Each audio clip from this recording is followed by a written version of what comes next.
Hello beautiful soul! Welcome back to my channel. This is Mei Chang Ami from Japan, Kabayan. Libra, this reading is for you. Tingnan natin ang iyong November 2025. Maraming salamat muna sa mga subscriber, new subscriber, cross-watcher, at sa mga bagong pasok dyan. Welcome na welcome kayo sa bahay ni anak. Ang sakit sa tenga ni Ate Aimee. Maraming salamat din sa mga nagpa-personal reading. Kung gusto niyo na energy niyo lang talaga, ang gusto niyo makuha natin, all the details para sa personal reading is in description below. General reading tayo, Libra, ha? Kunin mo lang ang sayo at itapon ang hindi sayo. Mari! Ano ba yun? Vice versa. Energy mo, energy ng person mo, energy ng malapit sa puso mo. Nangyayari or mangyayari pala. Use your own intuition, lawakan yung isipan nyo. Energy reading, ano man ang gender mo, ano man ang edad mo. Pumilampun yung dalawang Kayo pa rin naman kapagpapabago ng buhay nyo, ha? Wala sa baraha. Gawin yung warning sign yung para magkaroon ka ng positive na lalabas pagdating sa hindi yung puro lang kayo positive. Pag hindi nyo alam yung warning sign, paano magkakaroon ng positive? Pag isipin nyo rin maigi, you need to use your common sense din pag may time, okay? Pleasure with a close friend. Pwedeng sa friend kasi pagdating sa friend, hindi lang yan friend. Pwedeng kapatid mo is your friend, pwedeng magulang mo is your friend, pwedeng yung karelasyon mo is your friend, pwede yun. Basta there's a friend na magkakaroon siya ng magiging masaya sa sayo eh. Ganyan, maaaring magkakaroon ng magiging masaya sa sayo o may mga pleasure situation, ganyan. Pagpapasalamat, ganyan. May ganun. Or ikaw ito sa kanya. Ha? O you will receiving a giving a precious gift. O baka ito yon, baka may bibigay sa yung gift or ikaw yung magbibigay ng gift. Ganyan, no? Or pwede siyang alas, pwede siyang, in a situation, malaki man o maliit yung gift na yan, blessing pa rin yan, di ba? Or sa kakilala mo, makaka-receive ka ng precious gift. Baka ito yon. Oh, birth or conception of a child or enterprises. Sa iba naman sa inyo is becomes enterprise, siguro doon yung magkakaroon ng ayaan na magkaroon ng collab or there's a dealing situation pagdating sa enterprises or mga business partner, maaring ganyan, no? Maaring ganun ang nakikita ko, or maaring may mga pag-uusapan related to a money, pwedeng ganyan, or iba sa inyo is magkakaroon kayo ng idea about something na gusto mo mag-anak, pwedeng ganun, or pagdating dito, baka mag-anak ka ng binyag. Or may bibigay ka ng gift with the child, pwedeng ganun. Kung sino man yung mas bata sa'yo, pwedeng ganun. Child man siya o mas bata sa'yo, baka magbibigay ka ng gift sa kanya. Or may mga pwedeng mabuntis, sa iba sa inyo. Or may kaibigan ka na buntis. Mabubuntis o buntis. O pwedeng ikaw rin ito. Kung babae ka man. Siyempre lalaki hindi mabubuntis, 'di ba? O yung mga lalaki diyan na na takot mabuntis yung GF nila. Ate chismosa ka. Mag-ingat kayo, siyempre. 'Di ba? Hindi balik kung ano 'yan. Kung enterprises 'yan, okay lang, 'di ba? Kung ano man ito, 'yan, also this a revert when it comes sa iyo, no? Pagdating sa iyo, this a revert. Magkakaroon ka ng rebirth. Ibig sabihin, pwede magkakaroon ka ng rebirth pagdating sa pera. Ibig sabihin, so magiging maganda yung flow ng pera mo. Unti-unti magiging maganda. Pwede naman na revert when it comes to a relationship. Pwede nagkabati kayo, mas magiging open kayo sa isa't isa, ganyan, mas mamahalin niyo isa't isa, ganyan. Or pwede rin naman na rebirth when it comes sa kaibigan, pwedeng gano'n, na dati hindi kayo gano'n nagkakaintindihan, kapatid man yan, kaibigan, magulang, karelasyon. Pero ngayon, this time is magkakaroon kayo ng rebirth at pwede kayo magbati. Uy, victory in some 84, congrats. Tingnan mo naman, ang ganda, saan ka? Maaring you're connected to Aries. Pagdating sa akin to kasi sungay ni Aries para sa akin yan no? Yan, may mga beautiful things, blessing, and yan, victory talaga, as in. O, diba? Mukhang may magandang mangyari sa'yo. Oh, happiness! Hala, baka ito na yun. Ano man yung happiness mo. Yan, makakaramdam ka ng happiness. Ay! Birthday mo eh. Siyempre may happiness. Baka may pahabol. No, may pahabol na gift. O, ano yun? Tingnan natin yung yung kuko mo, may buhok. Balahibo mo. Yan, baka may pahabol na magi-gift sa'yo. Gusto mo pa ng anak, joke. O kung ano man yan, di ba, may happiness, makakaramdam ka ng saya pa rin. Happy birthday, belated, happy birthday, and happy birthday, kasi hanggang ngayon lang ang birthday mo. Diba? Okay. Hindi pwede anak. Uy, you are highly thought of. You are highly thought of. Ano iniisip mo? Siguro marami kang iniisip. Siguro baka ito iniisip mo. Kailan kaya ako magiging masaya? Kailan kaya ako magkakaroon ng anak? Kailan kaya ako magkakaroon ng business? Kailan kaya ako makakaipon ng pera? Kailan kaya ako magsasucess? Kailan kaya ganito? Sana kung may third party, no, sana umalis na yung third party, ganyan, maging masaya na kami. Kung marami kang iniisip, no, may mga bagay-bagay na iniisip ka. Pero ang gaganda ng ano mo. Tingnan natin ang energy mo. Magkakaroon ka na misunderstanding with someone. Yan, baka kaya lumabas din to si you are highly thought. Ibig sabihin, maaaring kung magkakaroon hindi pagkakaintindihan, bakit kaya masama loob nito sa akin? Bakit kaya ganito? Bakit kaya siya nagalit? Bakit kaya ganyan? Ba't ganun? May mga misunderstanding situation. Ingat kayo sa cold, Yan, iba sa inyo siguro ginawin o kaya magkakaroon ka ng sipon, ubo, masakit ang lalamunan, mga ganyan. O kaya yung, ano yun sa Japan, yung dahil sa sa flower, kasi andito yung flower. Kung tignan mo may flower siya, di ba? Yan, yung yung allergy sa flower. Meron kasi sa Japan yun eh. Nakalimutan ko kasi hindi kasi ako nagkakaroon ng gano'n. Ibig sabihin, hindi pa talaga ako Japanese. Joke. Ano yung naman Energy ni Libra. Kung ano man yan, kahit naman nasa ibang bansa, ganun, diba? Merong mga allergy sa mga flower or tagsibol man yan. Kaya na ngayon, nagtataglamig. Ingat kayo energy. Maiba, magkalagnat kayo. Ang ganda ng card mo. Ay, hala. Tingnan natin. Ano po yung energy niya? Wow! Galileo. Energy mo.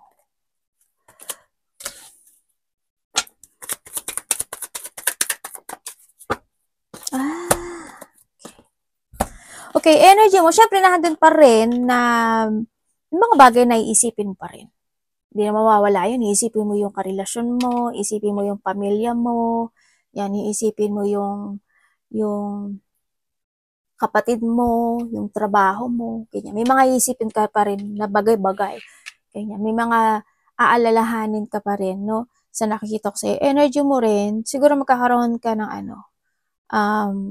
disappointment pagdating sa mga kasama sa trabaho, sa iba, sa pamilya, sa iba, sa mga bagay, karelasyon pwede rin, no? O kaya sa isang tao na mas may edad sa'yo. Kakaroon ka na ng disappointment. Pwedeng same age kayo, pwedeng ganun. O hindi naglalayo yung age niyo. Sa iba naman sa inyo, energy mo, kasi may kasaganaan na mangyayari sa iyo by this kasi dito pa lang mayroon Pero kasi lumabas ito si highly thought no? May maganon talaga, hindi mawawala yun. Always naman na may nangyayaring ganon. Yan, ang nakita ko sa iyo is may sitwasyon na may paglipat. Lilipat ka ba? Kasi nandito rin siya, Yan, may paglipat. Ako nakikita, maari magpapalipat ka or lilipat ka, parang ganun, or may aalis. Yun ang nakikita ko sa'yo. May isang sitwasyon na gusto mo mabago, may isang sitwasyon na gagawin mo, parang isa sa ayos mo. May frustration may frustration. Ikaw mararamdaman. Siguro isolate frustration or andun yung may tao na naihiwalay mo yung sarili mo muna sa kanya o lalayo ka sa kanya, or may tao na lalayo mo na sa sayo or hiwalay sa sayo. Ganyan. Yun ang nakita ko. Pwedeng anak mo, pwedeng magulang mo, kasama sa trabaho or pamilya. Meron akong chismis na nakikita sa'yo. Ibig sabihin, magchichismisan ka. Kaya maaring yun yung ika-isolate o ika-prostrate mo. Dahil sa mga hindi matapos-tapos na issue or yung mga sitwasyon na paulit-ulit. Ganyan. Anong parating kay Libra?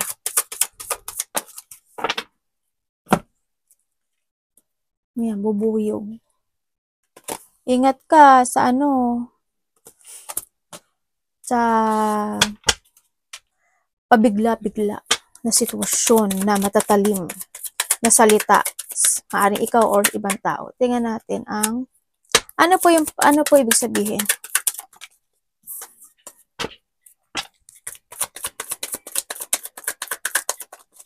May lumabas na devil ata. Diyos ko, hindi pala. Kala ko devil yun eh. Sabi ko na nga be. Okay, sa November, may bigla ang magaganap o mangyayari na pwedeng magkaroon, sana hindi hiwalayan to, no, sa magkakarelasyon. Pwede kayo magkakaroon ng hiwalayan. May isang sitwasyon sa buhay mo na pwede mag-end. Meron, kaya nandito si Highly Totoo. Pero kung naman, kasi nandito si Bert, pwede kayo magkabati. And happiness kasi, lumabas.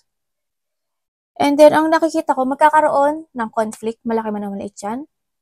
Hindi pagkakasunduan, paghihiwalay sa iba, or ihiwalay mo yung sarili mo, o ihiwalay niya muna yung sarili mo. Parang cool off, pwedeng ganon. May kawalan ng pagkakaisa. May tao, magkakaroon mga puot o galit. Ako nakikita dito, may sitwasyon sa buhay mo na hindi siya stable. Pwedeng tampuhan lang to. Hindi ganun kalaki. Sana wag ganun kalaki, syempre. May mga puot galit na magaganap. Ako nakikita sa iyo. May mga bagay na hindi kayo mapagkakasunduan. May mga bagay na pag-uusap na hindi magiging good, no? O hindi magiging maganda yung resulta. Yun ang nakikita ko dito. Pagdating naman sa iba, siguro magkakaroon ka na disappointment, mga ganyan. May magiging possessive or magiging demanding. Ikaw ang magiging demanding or siya ang magiging demanding. Pero ang hindi ko lang maintindihan dito kasi may tao na sakim at makasarili. May tao na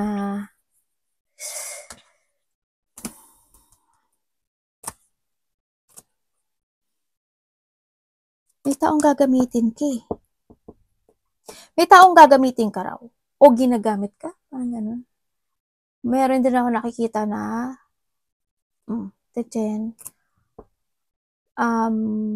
mga unexpected to mangyayari sa'yo. Meron ako nakikita na ano tawag dito sa Tagalog? Ano yun? Corrupt. Inglesin ko na lang. Corrupt.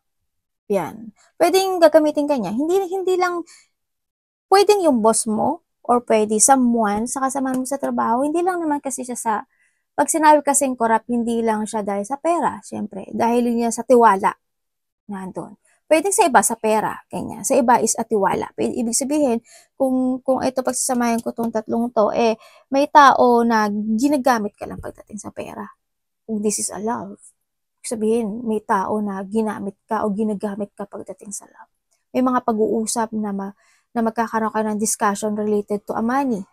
Yan, money, trabaho, pwedeng yung boss mo, dinadaya ka, niloloko ka. Kanya, pwedeng ganun. Hindi siya equal, di ba?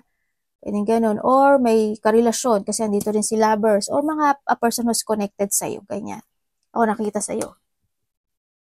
May tao na unfaithful.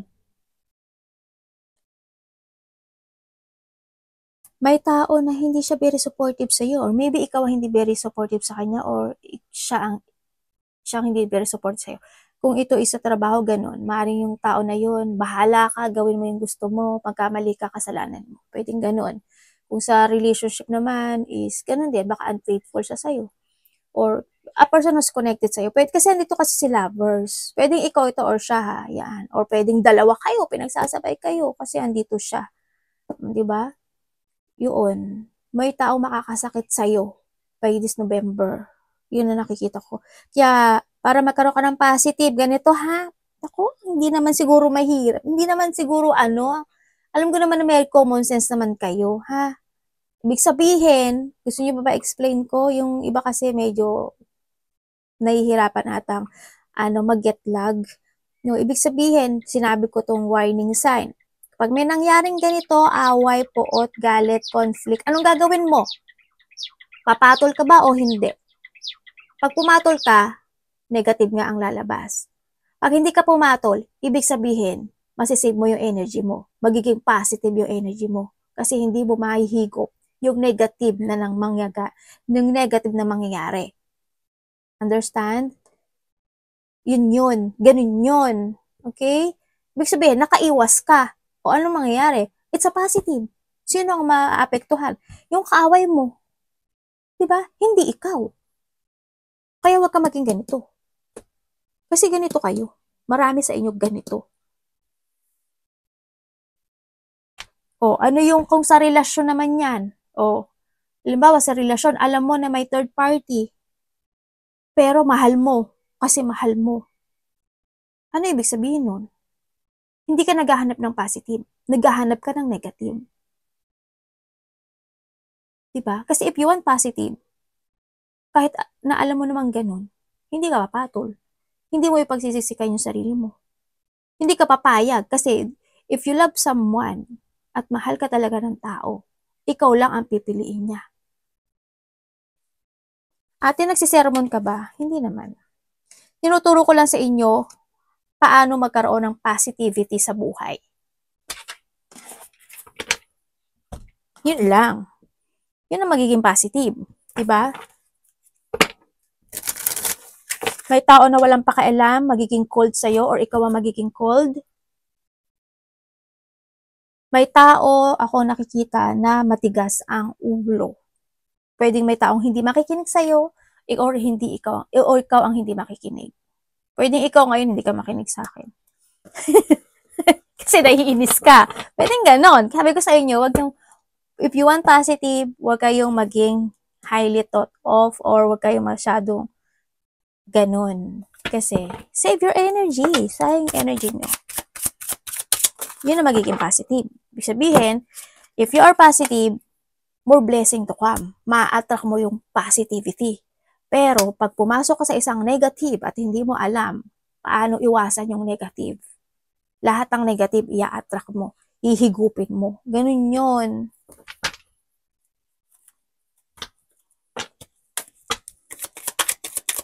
Ibig sabihin, ikaw yung papanigan ni positive. Tamo, lumabas tuloy si devil sa'yo.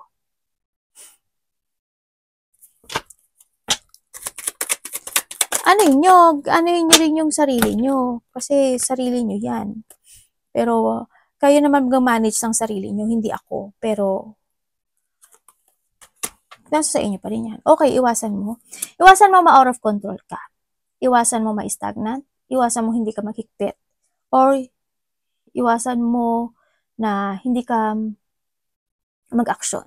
Yung pwede mo namang gawin ngayon, bakit mo pa ipagpapabukas o sa makalawa o sa ilang ipagpapaliban.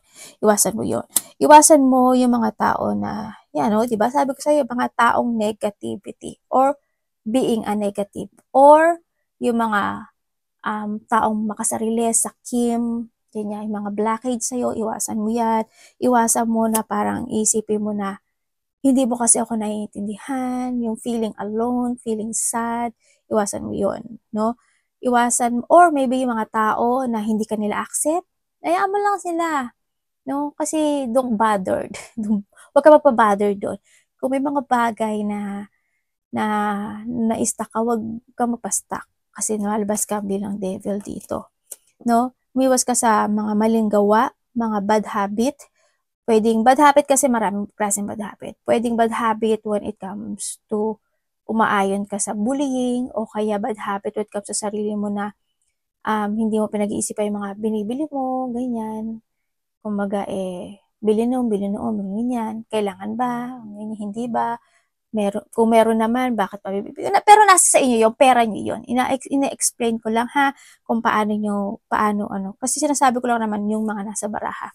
Yan, iwasan mo, siguro yung mga negative person, lalo na mga kasama mo sa trabaho, ganyan. Kasi para hindi magstay sa'yo si devil, siyempre, ando rin yung umiwas ka sa mga sitwasyon na nagsasayang ka na lang ng oras. Nagsasayang ka lang ng oras. Siguro, alam mo na, intindihan mo naman siguro, this is time to start a new beginning in life. Ilaya mo yung sarili mo sa isang sitwasyon. Pero nasa sayo pa rin yan, kasi it's your life. I'm only the reader. Sinasabi ko lang yung nasa baraha. Tingnan natin pagdating sa love. Love ay sa lahat, kapatid, anak, magulang, karelasyon, kaibigan, or pamilya. Love ni Libra.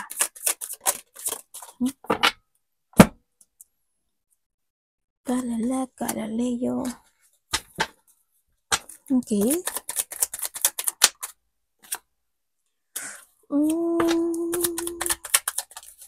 Okay, pagdating sa love, may ano dito. Iba dito, family to. Iba dito, karelasyon. Iba dito, friend. Kasi naglabasan lahat. Okay, by this, nasabi ko na dito eh. Sabihin ko ba? Okay, pagdating, kasi andito rin siya. Ay, ang galing oh. May aces ka, ibig sabihin. Oh.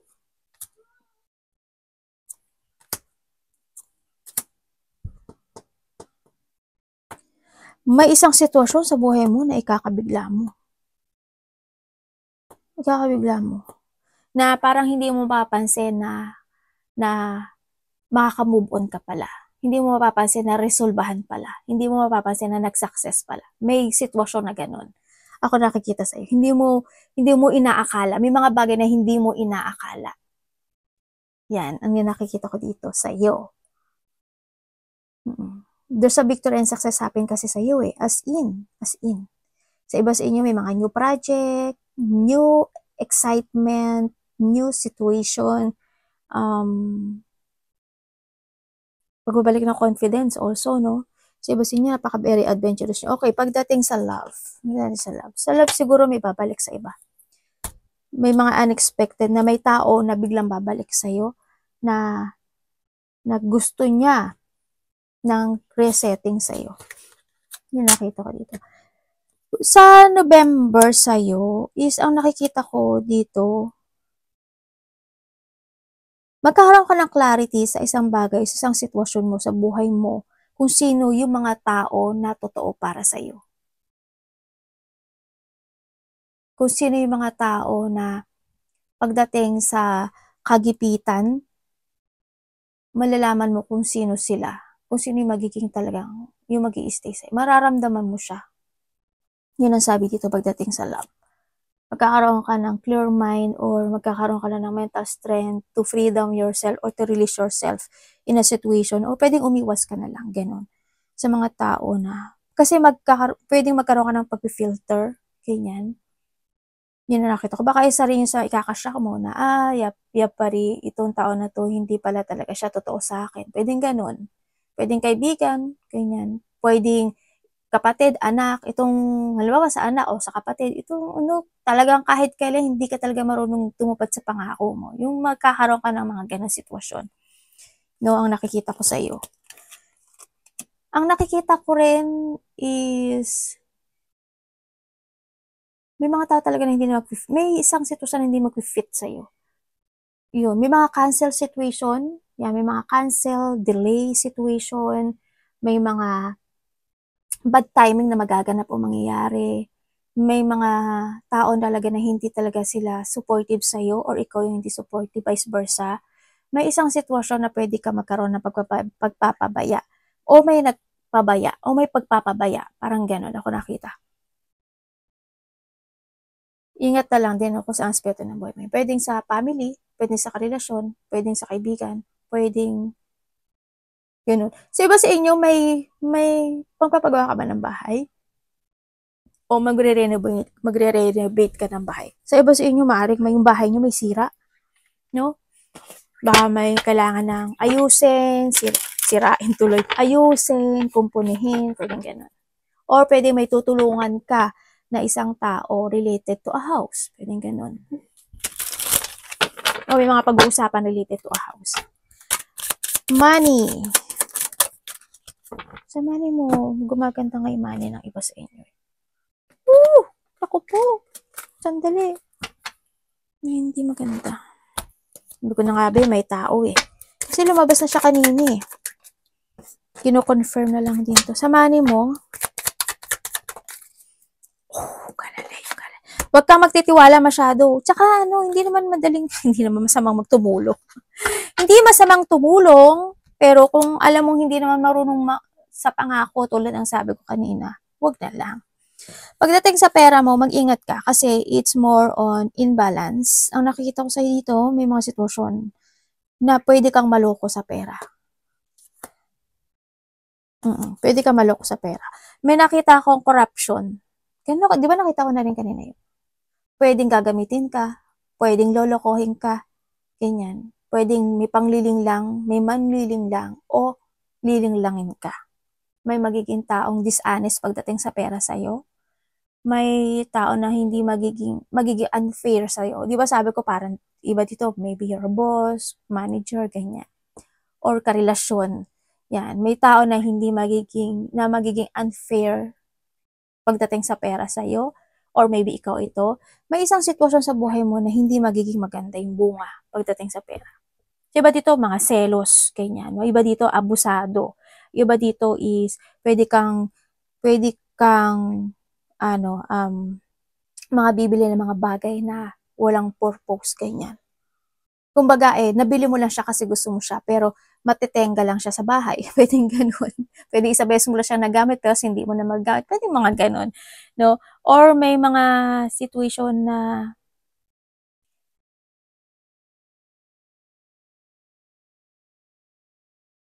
may sitwasyon, parang mayroong magiging high and low yung pera. Parang ganun. Ang nakikita ko dito. Pwedeng sa isang linggo okay, sa next week hindi naman, okay, hindi. Pwedeng ganun sa iba sa inyo. Pero pagdating sa pera, mag-ingat ka pa rin. May mga, kung nagkaroon kayo ng mga mga nangungutang sa'yo, o kaya yung mga hindi naman yung mga nanghiram, pwedeng ganun. O kaya may mga related to a money na hanggang ngayon is hindi mo na-resolve yung pera na yun. Pwedeng tinulong mo, ibinigay mo, dahil mahal mo, pwedeng ganun. May mga ganun, may mga injustice situation pagdating sa pera. Ay, anak, biglista. Advice. No? Tama nga naman. Tama po. Parang sinagot lang yung sinabi ko kanina.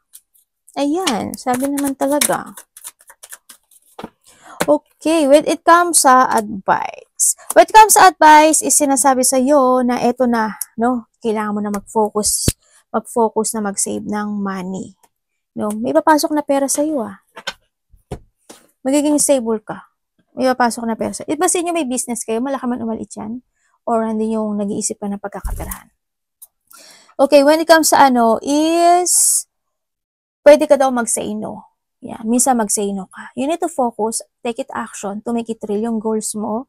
Alamin mo yung layunin or your objective this time. Kailangan na ng mga bagong pagpaplano this time. Be grounded and kailangan mo ngayon ng solid beginning to settling yung goal mo this time. Pwedeng sa pera, kung sa relasyon or sa sarili mo. Think to the future. Kailangan sa'yo is, you need to develop something. Yung mga skills mo, develop yan. Mag-move forward ka daw sa mga plano mo. Huwag ka lang maghintay. Basta explore yourself.